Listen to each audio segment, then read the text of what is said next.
Welcome to our Communiversity Today, a community affairs program from West Virginia University Institute of Technology in Beckley, hosted by Dr. T. Ramon Stuart, President of West Virginia University Institute of Technology, working to make a difference in Southern West Virginia. Guest opinions expressed on this program may not represent the opinions of West Virginia University Institute of Technology or Southern Communications. And now with today's program, here's Dr. Stewart. Well, welcome to our Communiversity Today. I'm Dr. Ramon Stuart, President of WVU Tech here in Beckley, and I'm thankful that you chose to be with us today as we explore our Communiversity. As always, I remind you when we talk about Communiversity, it simply means the community is the university and the university is the community.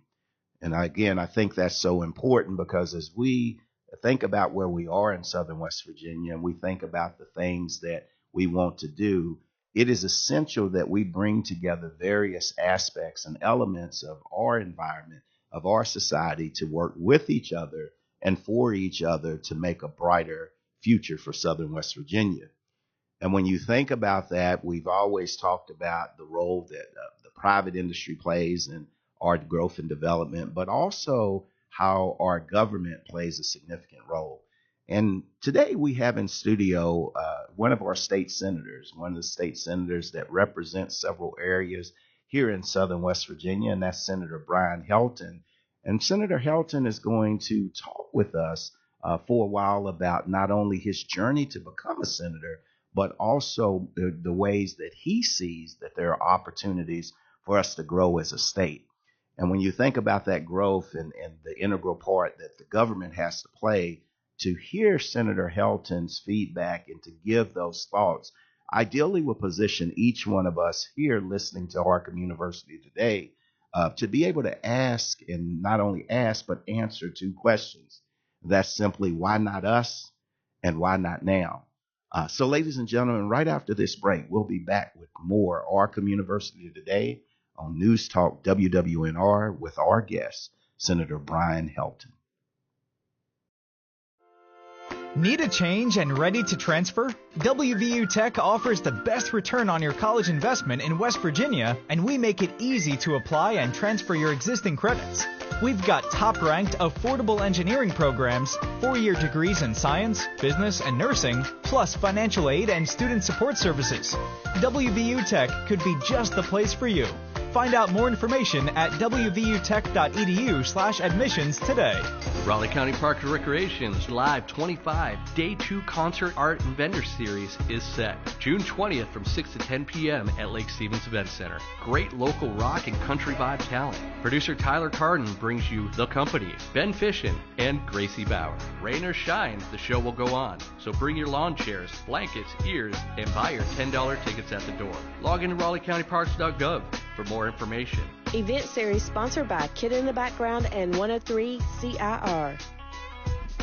Now back to the program.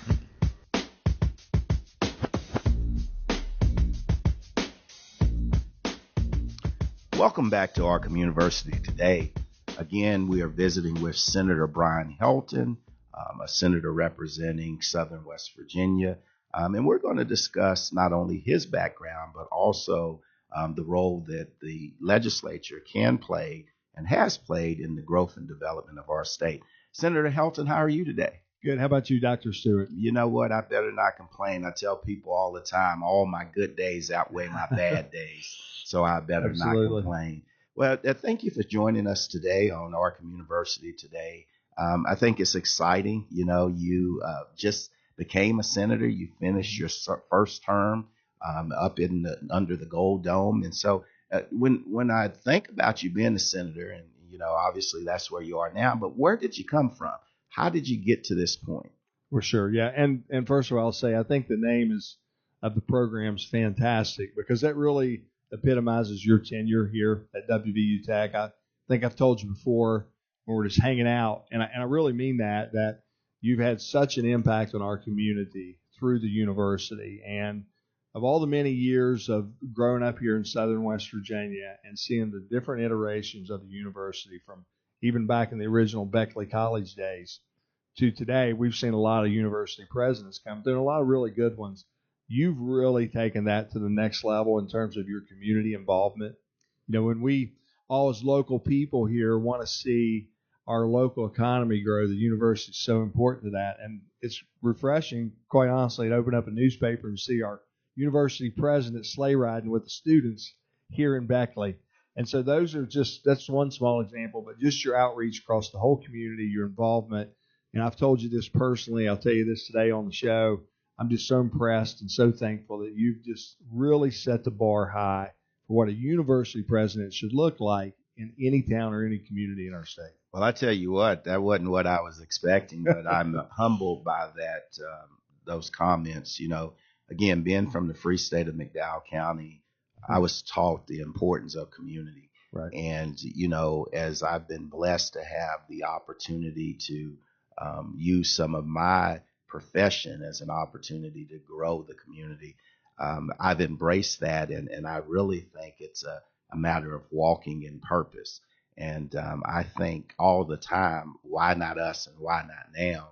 Mm-hmm. I think we're placed here for a moment such as this. Right. And so when you see those things, those organic things, I want you to know that I'm walking in purpose, because I believe it's essential for us to help those people in southern West Virginia and throughout this great state. So I certainly appreciate that, and you know, very, very humbled, and we're going to keep on keeping on at Tech, because we do have individuals like yourself. And like I said, you know, so how did you get to this point? Yeah, that's a great question. I often ask myself that many times, and my wife says, hey, how'd you get here? But honestly, I consider it a great honor to be in the position I'm in, to serve our area as a West Virginia state senator. And you know, I grew up here in southern West Virginia. You're a Mount Hope guy? Mount Hope. Actually, I grew up in the suburbs of Thurmond, West Virginia. Suburbs, in a little town called Ridge. We got suburbs in southern West Virginia. I love it. Yeah, and so growing up there, you know, my grandfather and practically all of my uncles were coal miners. My father had his own insurance agency for 31 years. And so seeing all these people in my life with the work ethic and putting it on the line every day for their family had a big impact on me. Growing up, I had to do the chores before I could go play ball or hunt or fish or anything else that I wanted to do. And so I'm thankful for that background of growing up here in southern West Virginia, where I learned a lot of values about work ethic and how to get things done. And so for the past 25 years, I've been a business owner here in southern West Virginia. Various aspects. I started in the call center industry. We were recruiting companies from across the country to come here, and we had insurance call centers, technical help desk, and then I've been since then involved as a general contractor, construction, and also I run a trucking company here in southern West Virginia. You know, how I got here to state senate initially was an idea that I had thought about, but I just had sort of ruled out and just felt like I would never want to be in politics. So this is my first time. So when you look at being an entrepreneur and you look at the trucking company and the call center and everything, were there experiences that you had being a business leader that made you more attuned to politics, or were you tuned out from politics previously? Really, for quite a few years, I would say tuned out would be a better word. You know, as you're fighting to grow these businesses, it's important to have your eye on the tax structures, on the way business works in a particular area. But I was sort of focused on growing these businesses. You know, I've spent my life signing the front and back of a paycheck. And so trying to make payroll, trying to make, and hopefully a loan comes through so we can keep the business going. All those things were struggles through the years. A lot of sleepless nights and stress and worry, but a lot of sacrifice. And fortunately, you know, been blessed enough to have businesses that have been really successful. Got a great group of people here in southern West Virginia that work for my company, and I'm just so thankful for all that opportunity I've had through the years to be involved in different businesses. Yeah, and you talk about the stress of signing the front and the back of a paycheck. Mm-hmm. And, you know, when you look, one of the things we talk about in southern West Virginia, and you mentioned being a general contractor and stuff, is number one, having enough jobs. but also having appropriate housing to go through. And so signing the front of that paycheck, how many people do you employ? We have hundreds here in southern West Virginia, and we do have operations up in the northern panhandle of the state, but all of our businesses are based in West Virginia. And we've been able to grow that. I started in business in 2007 officially, but before that, I was a partner in a call center company that a lot of people here in the Beckley area, Wyoming County, Fayette County worked in. And so I was a partner in that, but actually starting the construction, and now we're doing a lot of land development companies, started back in 2007.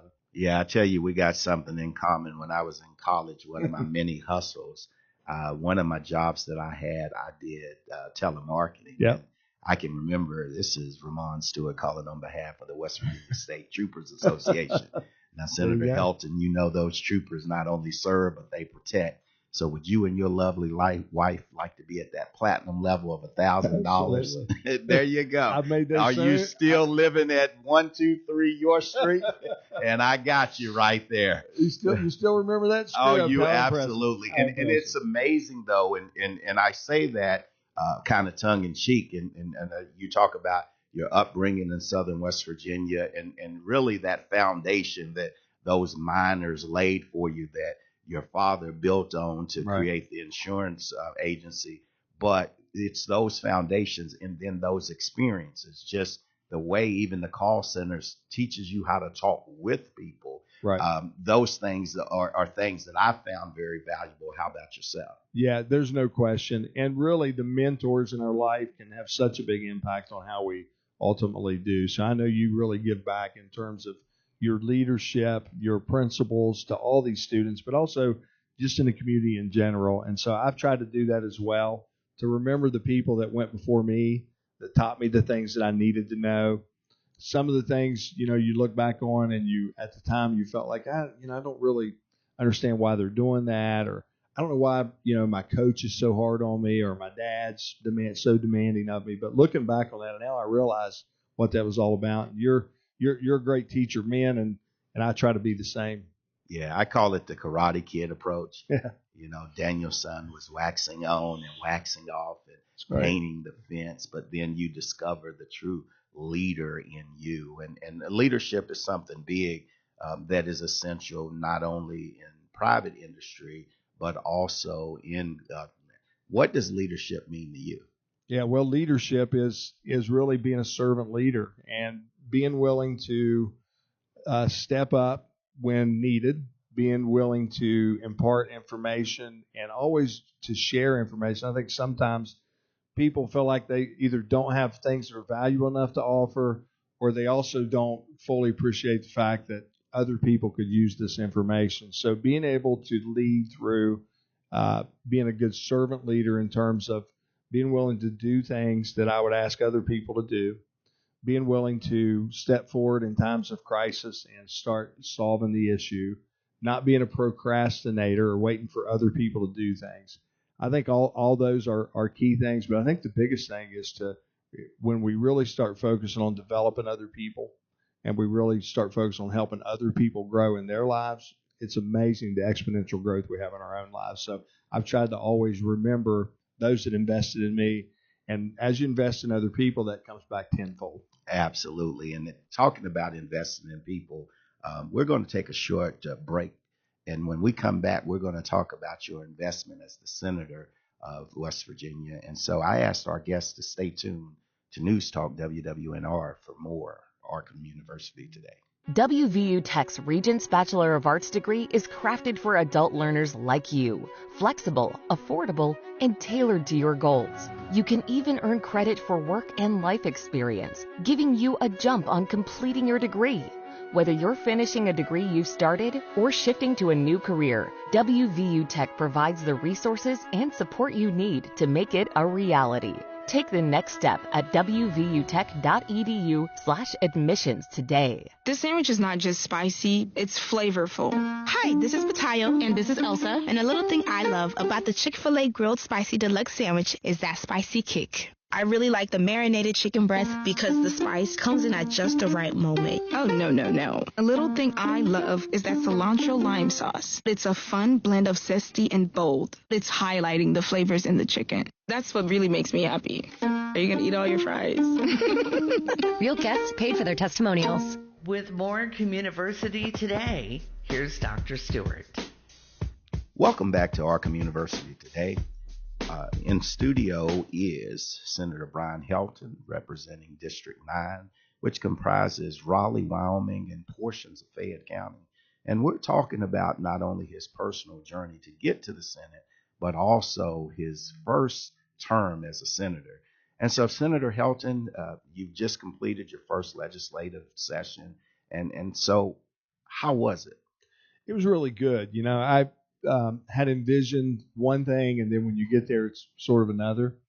But at the same time, I did spend time preparing. So once I decided to do this, I don't know, around 2 years ago, you know, it was about a 12 to 14 month period where you hit the campaign trail and you get out and you start gearing up. But also I tried to be a participant at that point in everything that was going on.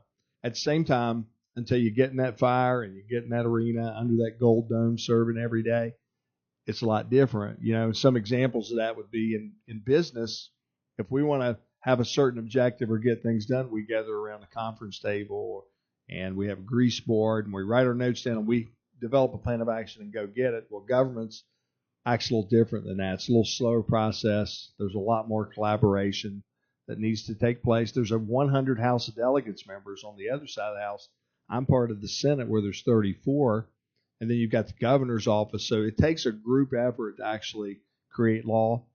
And then also the procedures are just a lot different. You know, the parliamentary procedures, the times that you're allowed to speak, not allowed to speak, deferring to other people at certain times. And one of my fellow senators who's been there a long time, Glenn Jeffries from up in District 8, we spend a lot of time together because he is the chairman of the Economic Development Committee. Well, we sat beside each other on the Senate floor. And so he was kind of my mentor, but he also liked to mess with me a lot. So the very first day I told Glenn, I said, hey, there's something I want to say on the floor today. Can you tell me when I'm supposed to stand up to get called on? And so he tapped me and he said, all right, stand up now. So I stood there and noticed the Senate president wasn't calling on me. The session kept going. I kept standing. And so about 10 minutes in, he tapped me on the leg and said, hey, man, sit down. This is not the time you're supposed to stand up. That sounds like a little fraternal hazing to me. Absolutely. You know, that's a misdemeanor in the state of West Virginia. Absolutely. So I learned quick that, you know, it's a camaraderie, but at the same time, you know, it's a serious job. We've got the state's business to do, and to focus in on that and give your full attention to not only state law, but also to help grow our district and to make sure the counties that I represent get our fair share and our seat at the table is a big part of being a state senator as well. And I think that's very important, you know, being one of 34, but then really looking at Southern West Virginia. You know, I talk about our focus on the Southern 13 and the 13 counties that comprise Southern West Virginia. But in your district, you have almost, let's just call it 2.5 with Raleigh and Wyoming, but then portions of Fayette County. Right. How do you work with people like Senator Roberts and Senator Woodrum? How do you work to actually bring a consensus forward for what's best for Southern West Virginia? Yeah, no, that's a great question. So we do have a very great working relationship between Senator Roberts and I. And then our House of Delegates members, we have a really strong team.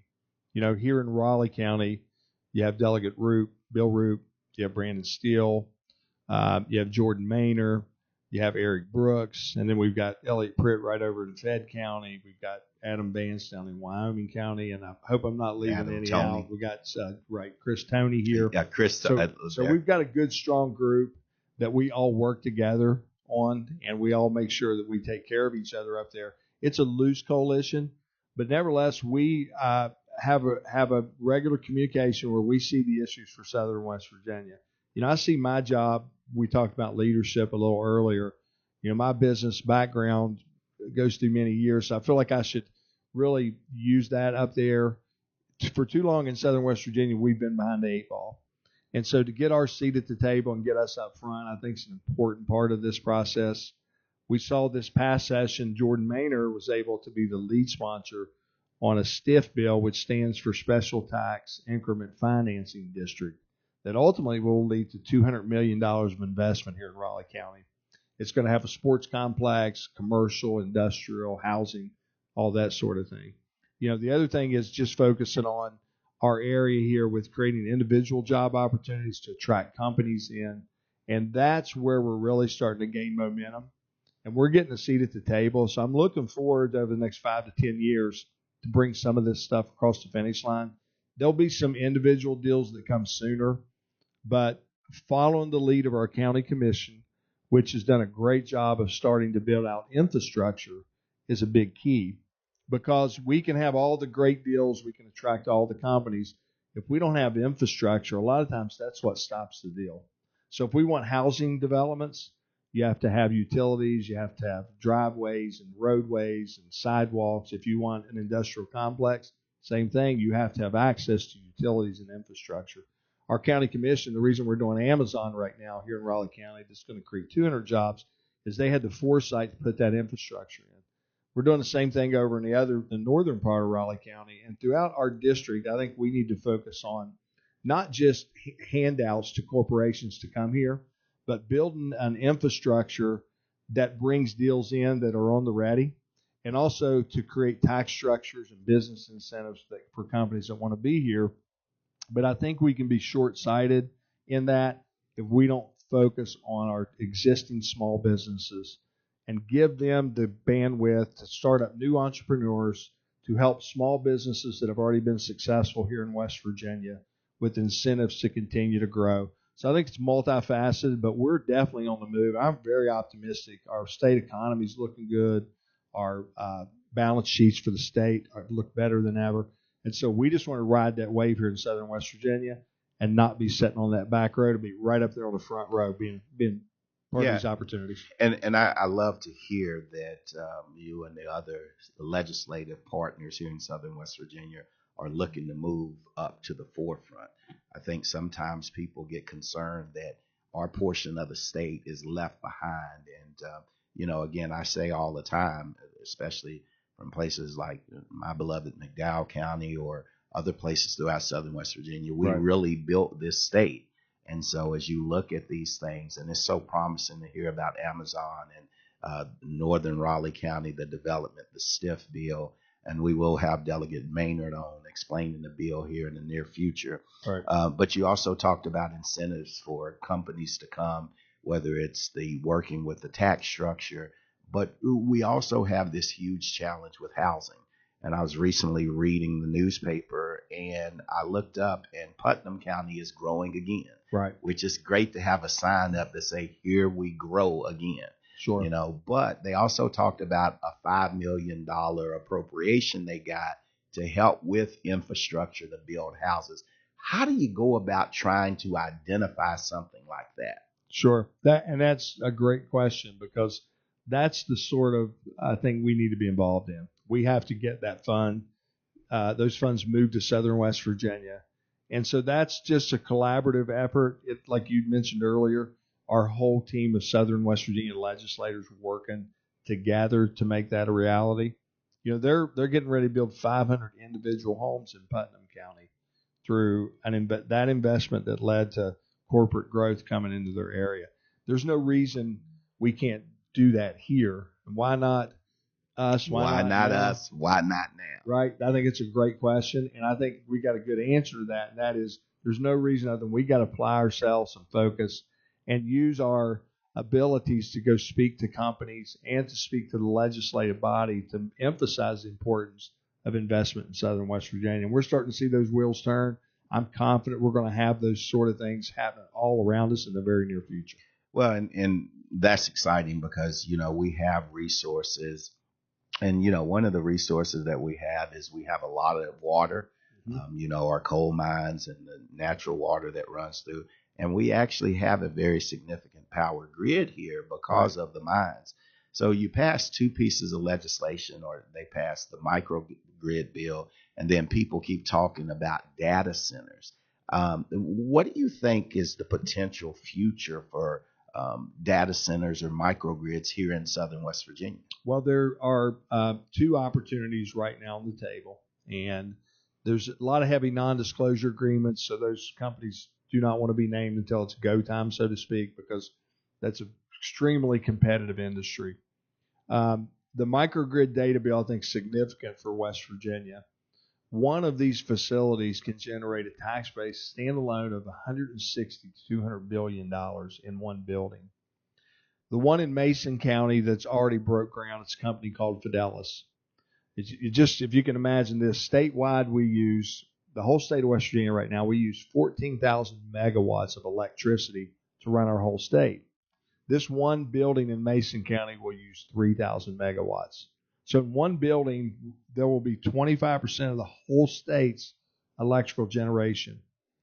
They are going to use a microgrid, which means they're going to have their own mini power plant, power source. The estimation of that particular facility is they're going to use 9,000 tons of coal every day to generate that electricity. That equates to 3.5 million tons of coal per year. Our state last year, to run all of our electric coal-fired plants, only used 17 million. So again, they're going to use 1/4 of the coal that we use statewide to power our state in one building. So those are significant things for West Virginia. We're unique in that we're the only state so far that's put a whole package together to create power generation, to give these companies the flexibility to come in and not tap right into the grid, but if they choose to generate their own electricity. Out of that 160 to 200 billion in just one location, there's projected over 50 of these coming to West Virginia over the next decade. 2 are targeted for Raleigh County, so we got to do our job to get those across the finish line. Wow, that is outstanding. Very exciting. And when we think about the potential. But I tell you, we're going to take a short break here, and I asked our listeners to stick with News Talk WWNR as we look to close out this edition of our Communiversity today. Please secure any loose items for Dollywood's 40th with exciting rides and a new drone show at the Smoky Mountain Summer Celebration presented by Food City June 14th to August 3rd. Hang on and visit Dollywood.com. Enjoy the boys this summer at Go-Mart Park in Charleston. The Charleston Dirty Birds have different events each night at the ballpark. $2 Tuesdays are always a fan favorite. Also enjoy Dollar Beer Night, Wolf in the Park, Freebie Fridays, Family and College Night, and many others.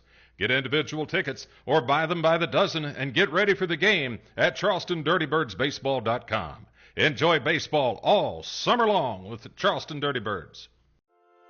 Need a change and ready to transfer? WVU Tech offers the best return on your college investment in West Virginia, and we make it easy to apply and transfer your existing credits. We've got top-ranked, affordable engineering programs, 4-year degrees in science, business, and nursing, plus financial aid and student support services. WVU Tech could be just the place for you. Find out more information at wvutech.edu/admissions today. Welcome back to our Communiversity today. Again, I want to thank our guest, Senator Helton from District 9 here in Southern West Virginia, for sharing with us his time and also his talent. And I'll tell you, when you think about talent, as I was sitting and listening to Senator Helton, and he was talking about where we are as a state and the potential with microgrids and with data centers, I got excited and realized that we have to get him back sooner rather than later. And so I'm going to work with Senator Helton and other legislative people here in Southern West Virginia to bring together a forum where our legislators come and talk to us about these exciting opportunities. And again, that's the power of the Communiversity, where the community is the university and the university is the community. So please stay tuned for that. And I also ask that you visit wwnrradio.com for additional information about Senator Helton and these topics, and also for more information on how you can build our Communiversity today for a brighter Southern West Virginia tomorrow. You've been listening to Our Communiversity Today, a production of West Virginia University Institute of Technology and Communiversity partner Southern Communications in Beckley. This program and contact information is available on our website and our mobile app at wwnrradio.com. Join us next week for Our Communiversity Today.